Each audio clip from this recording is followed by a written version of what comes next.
Section 1. You will hear a conversation between a commercial property letting agent and a businessman who wants to move his business to new premises. First, you have some time to look at questions 1 to 6.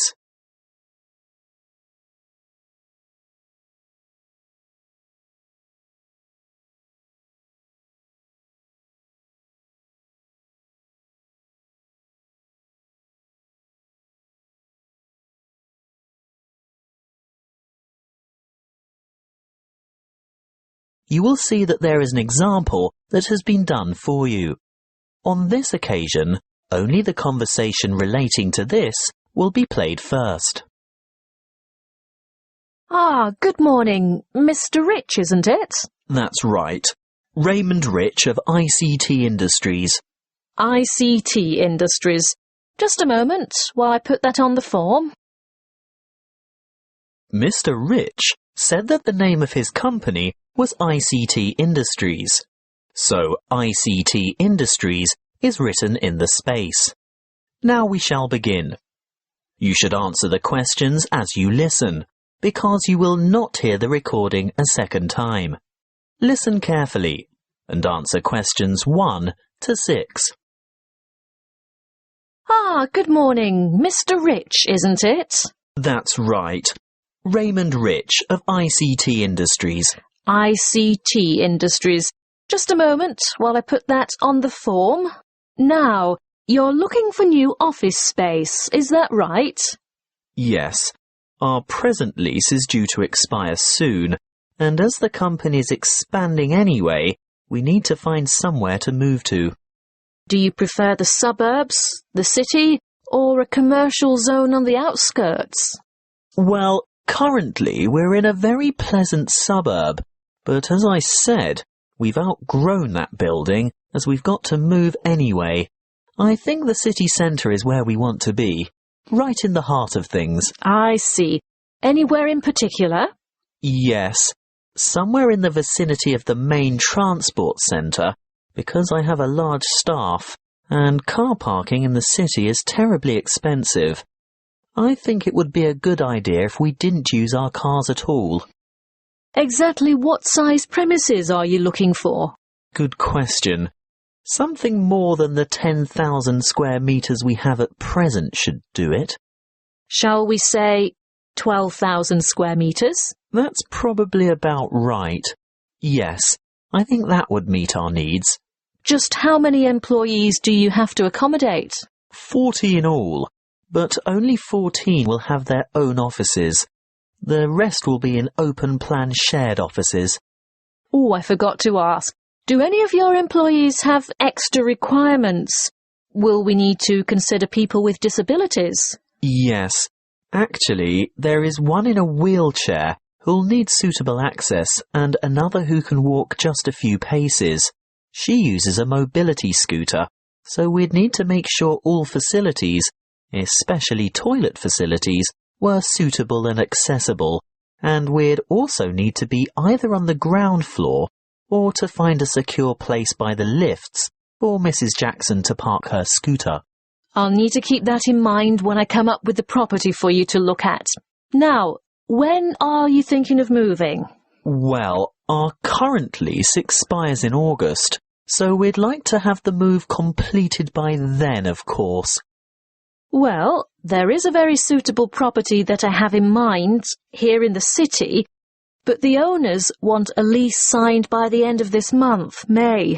Ooh, too early, I'm afraid. I'd be ready to sign up by the end of June, though.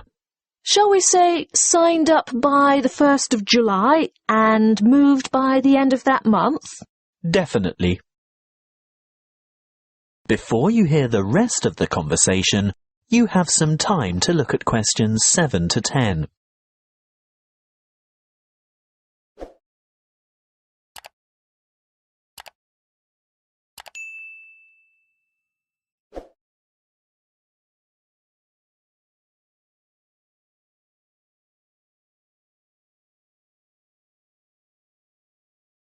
Now listen and answer questions 7 to 10. Well, I'll keep your requirements in mind and let you know when something comes up. Wait a minute. There is a vacant office space on the 10th floor of this very building. Would you care to take a look? It has only just become available, but I haven't started marketing it yet because it's in need of a bit of a makeover. The floor area is about the right size. Good.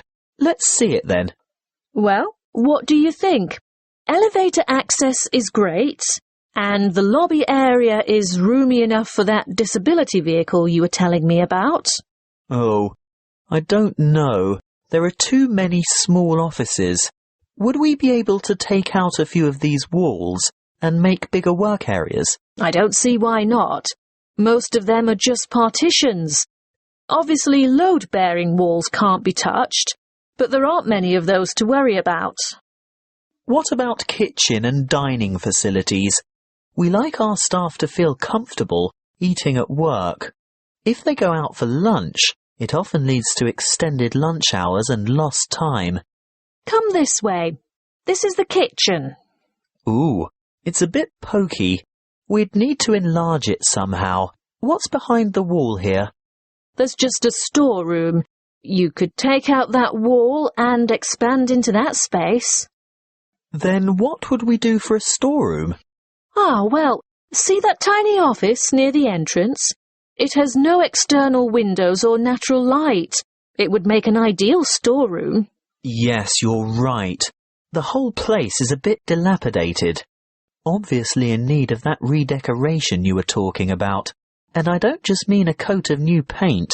I think all the light fittings would have to be modernised. Those broken blinds have to be replaced, and this old blue carpet definitely has to go. I agree. That's something we can negotiate with the owner. But overall, do you think it would fit your requirements? Well, you haven't given me any indication of what the lease would cost. But before we get into that, what are the terms of the lease concerning length of tenancy? Well, generally in the city, leases are never less than 3 years. Oh? I mean, we don't mind signing up for that period of time initially, but we don't necessarily want to have to move after that.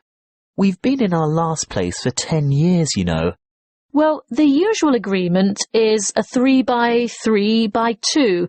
That's a contract for 3 years with entitlement to extension for 3 years, and then another 2 years after that. But let me speak to the owner first. And one more thing. We have to consider the time frame. Remember, my current lease is due to expire in August. Well, with reliable contractors, it shouldn't take more than a couple of months to do the necessary refits. That is the end of section 1. You now have half a minute to check your answers.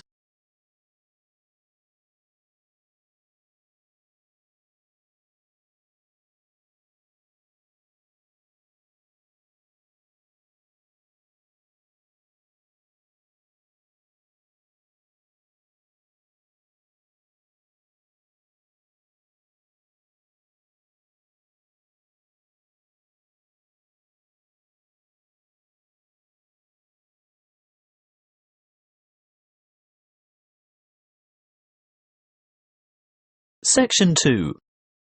You will hear a student counsellor giving information and advice about further study.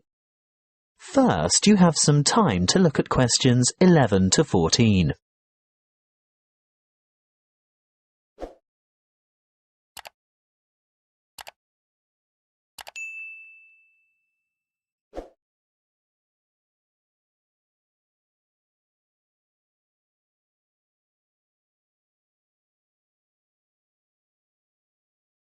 Listen carefully and answer questions 11 to 14.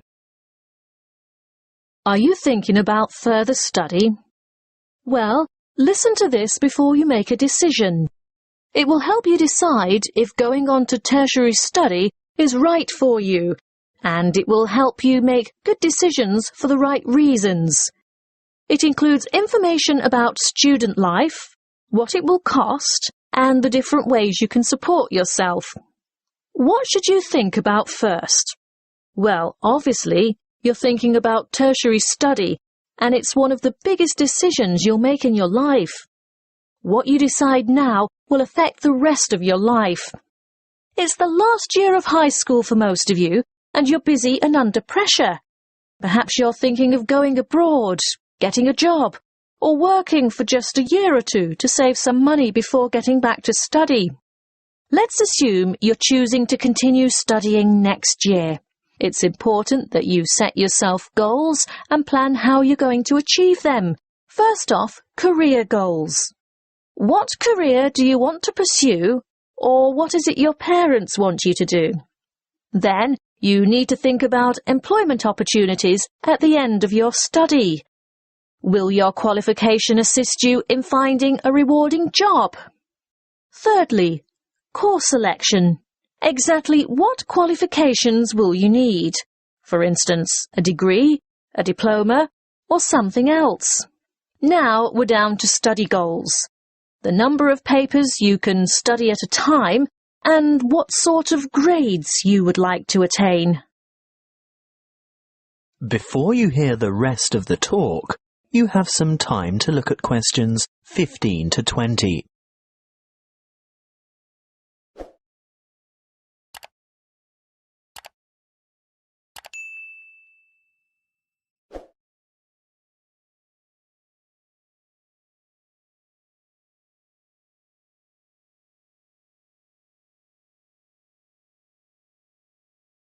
Now listen and answer questions 15 to 20.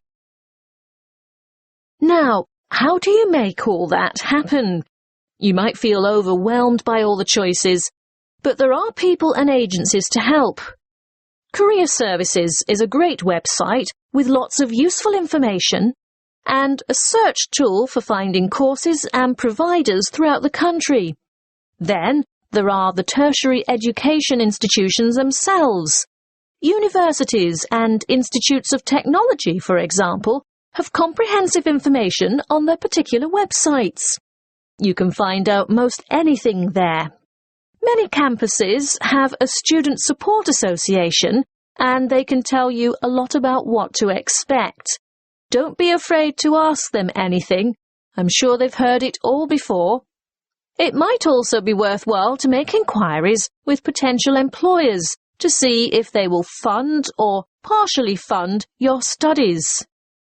If it is a trade you want to learn, the apprenticeship scheme will help you earn while you learn. That way you'll get valuable work experience while you're studying. If you're still at school, then search out your school careers advisor, who will have a variety of information and resources at hand and be able to give you the kind of guidance you need to make a fully informed decision. And, last but not least, don't forget your parents and other family members. They can be of enormous help too. Oh, one last thing that might help you make up your mind. Have you thought of applying for a scholarship? Some embassies, governments, and individual institutions offer scholarships to cover part or all of your study fees. Most large libraries have a comprehensive catalogue of the various grants, awards, and scholarships that are available. That is the end of section 2. You now have half a minute to check your answers.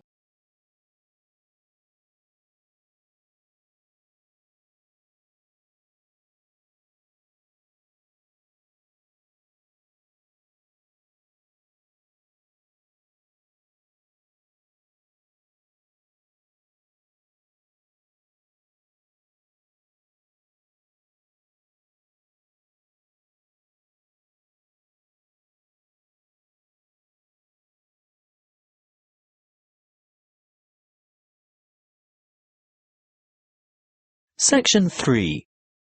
You will hear a tutor discussing with 2 students their research for a paper in cyber psychology. First, you have some time to look at questions 21 to 25.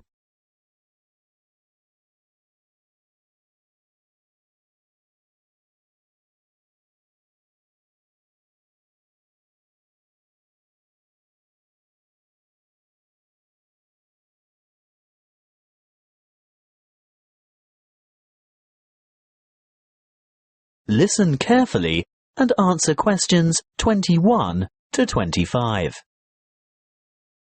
I'm very glad that the two of you decided to pursue this research topic, because I think it's not only much needed, but very relevant to current psychological concerns about addiction issues in young people. Now, tell me, how did you get started?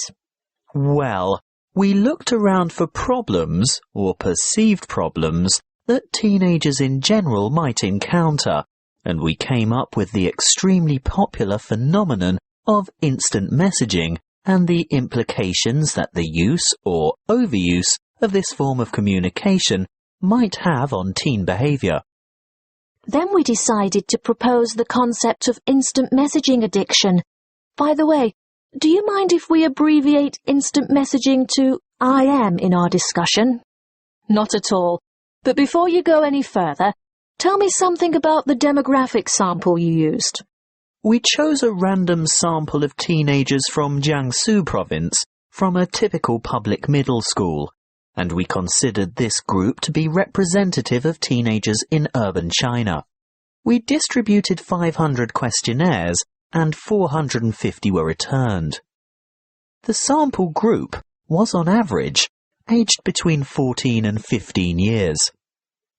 Internet addiction, or technological addiction as it's sometimes called, has been studied many times before. What makes your research different? Well, previous studies indicated that internet-dependent students are more likely to use instant communication, but we wanted to find out primarily whether IM addiction actually exists, and if so, what the symptoms are. And secondly, we wanted to know whether IM addiction could be predicted. And finally, whether addiction has an impact on academic performance. Quite a large undertaking. Tell me, what IM addiction symptoms did you identify among teenagers in your sample? We found 4 major IM addiction symptoms, which are remarkably similar to the symptoms used to identify substance dependence. Although here we're looking at behavioral addiction, not chemical addiction to drugs, alcohol, or the like. Yes, loss of control was a significant factor, which indicates that the addicts had less self-discipline. They could not control the amount of time they spent on IM, and they neglected their schoolwork, as well as other responsibilities or obligations they might have. Obviously, academic performance was adversely affected. I'm sure that led to a lot of complaints from family and friends, not to mention teachers. Yes, of course.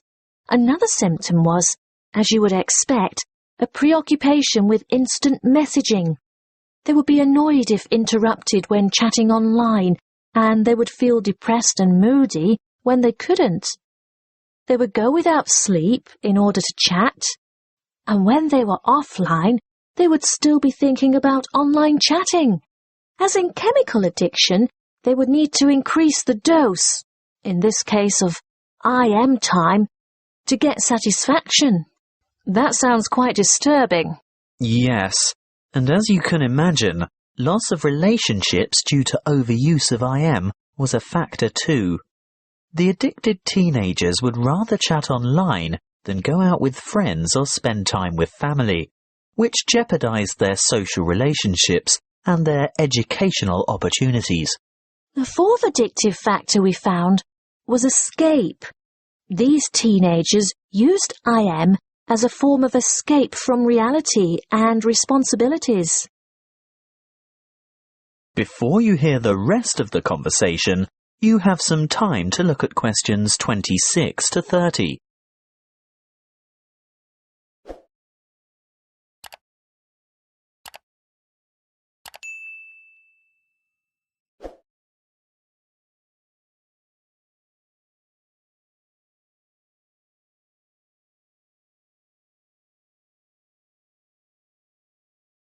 Now listen and answer questions 26 to 30. And can IM addiction be predicted? Well, we found a definite correlation between shyness and IM addiction. Not only shyness, But also a feeling of alienation was a predictor too. Alienation from family, peers, and school. So the more alienated they feel, the more they look for affection, friendship, and social support through IM. Exactly. But interestingly, what we found was that alienation was a predictor for addiction, but not necessarily related to a high level of IM use. How do you explain that? One possible explanation we considered was that those who were not alienated would communicate frequently with their friends through IM, but addicts, on the other hand, are probably looking for friendship through online chatting with strangers. Look, we're just about out of time. I'm really looking forward to reading your paper when you've finished it.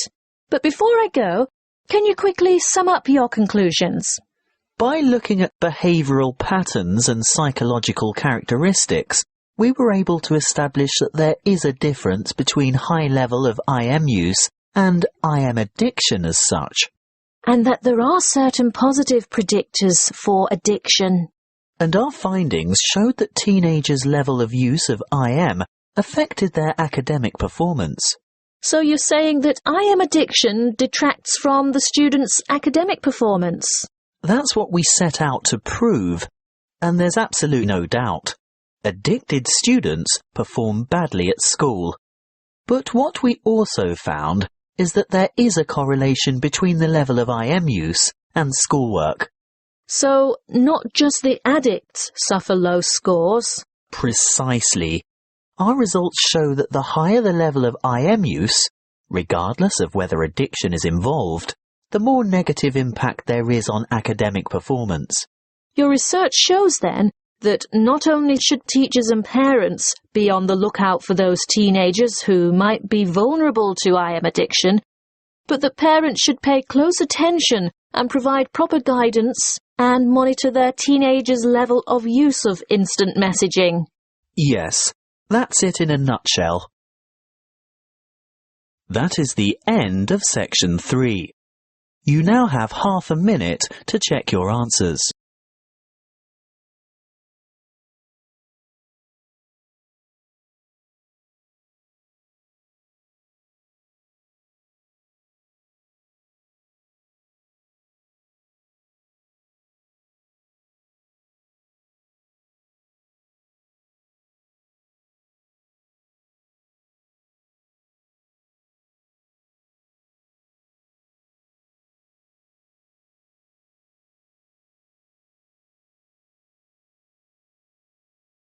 Section 4.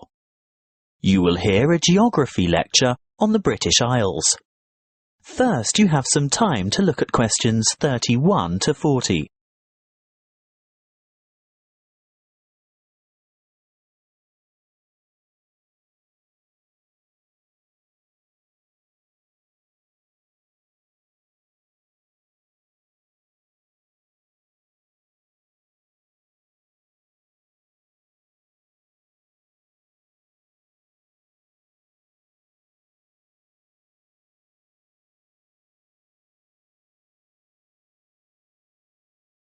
Listen carefully and answer questions 31 to 40. Hello, I'm glad so many of you have turned out to hear what I have to say today about the British Isles, that area of the Eastern Atlantic that we Americans find so confusing. I'm afraid just looking at a map or a page in the atlas doesn't necessarily explain the geographic terminology. In referring to the British Isles, a word of apology for those of you of Irish descent. That is, those whose ancestors come from Ire, the Republic of Ireland. No matter how geographically accurate the place names that I use today are, some of you will be understandably upset to be included in anything termed British. I have a very useful image that might help you differentiate between the various labels that distinguish the political and geographic reality of the so-called British Isles. I want to show you a Venn diagram, which is a mathematical illustration that shows all the possible relationships between sets. Look at this Venn diagram and you will see that the geographical terminology is in bold, while the political terms are in italics. See here the British Isles in bold and the British Islands in italics. The aim of this lecture is to explain the meanings of and relationships among those terms. In geographical terms, you will see that the British Isles is an archipelago made up of the two large islands of Great Britain and Ireland, and including many smaller surrounding islands. Of course, you can't tell from the Venn diagram the true comparative size of these islands. You'll need to look at the map for that. But take my word for it, Great Britain is the largest island of the archipelago, followed by Ireland, which in reality, geographically, lies to the west, and there are over 1,000 smaller islands. Now, in political terms, the United Kingdom of Great Britain and Northern Ireland is the constitutional monarchy, which includes the island of Great Britain, some small nearby islands, although not the Isle of Man or the Channel Islands, and the northeastern part of the island of Ireland. Thank goodness it is generally shortened to United Kingdom, the UK, Great Britain, or even the abbreviation GB, although none of these are strictly correct, of course. You'd better listen carefully to the next part, because, I warn you, it is very confusing. Ireland is the name of the sovereign republic occupying the larger part of the island of Ireland. But to distinguish it from the name of the island itself, and most importantly from the other part which belongs to the UK, it is called the Republic of Ireland, or its Irish language name, Eire. That's E-I-R-E, even though Eire directly translates as Ireland. The smaller portion of the island is called Northern Ireland. The partition of Ireland took place in 1922, after a great history of struggle that we won't go into here. England, Scotland, Wales and Northern Ireland are legal jurisdictions within the United Kingdom, but Great Britain refers to the countries of England, Wales and Scotland as a unit. The British Islands contain the United Kingdom, the Channel Islands, made up of Guernsey and Jersey, and Isle of Man, which all have the British monarch as head of state. Interestingly, the Isle of Man, although governed as a British Crown dependency, has its own parliament, but relies on the UK for defence and in matters of external relations.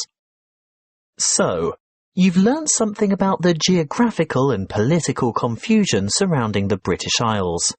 Let's have a look at some of the linguistic confusion.